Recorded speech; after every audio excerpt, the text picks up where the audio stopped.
நேத்து மதியத்துக்கு மேல FBல உங்க வால்ல சலசலப்பு கொஞ்சம் அதிகமா இருந்திருக்கும். காரணம் என்னன்னு பாத்தீங்கன்னா விசாரணை பத்தின அனௌன்ஸ்மெண்ட் வந்தது தாங்க.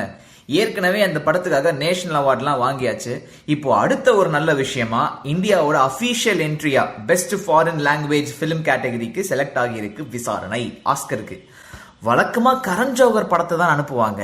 ஒருவேளை செலக்ஷன் கமிட்டி திருந்திட்டாங்களோ அப்படின்னு சொல்லிட்டு பல பேர் ஸ்டேட்டஸ் எல்லாம் போட்டு பின்னி பட்டல் எடுத்துட்டு இருந்தாங்க. இப்போதைக்கு நாம இந்த படத்தை அனுப்புறோம். அடுத்ததான் ஆஸ்கர் வின் பண்ணணும் அப்படின்னா விசாரணை நாமினேட் ஆகணும்.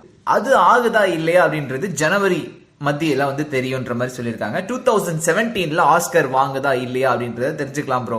இந்த ஒரு நேரத்துல கடைசியா இந்தியாவோட அபிஷியல் என்ட்ரியா செலக்ட் ஆன ஒரு தமிழ் படம் அப்படின்னா அது ஹேராம் அப்படின்ற கொசுறு மேட்ரி உங்க காதுகளுக்குள்ள போட்டு வைக்கிறேன்.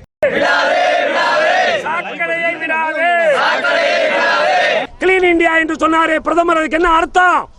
சாக்கடை இந்தியா என்று சொல்லட்டும் பிரதமர். இனிமேல் தமிழ்நாட்டுக்கு மட்டும் சாக்கடை இந்தியா, மற்ற இந்தியா பூரா கிளீன் இந்தியா வச்சுக்கிட்டோம் அவரு.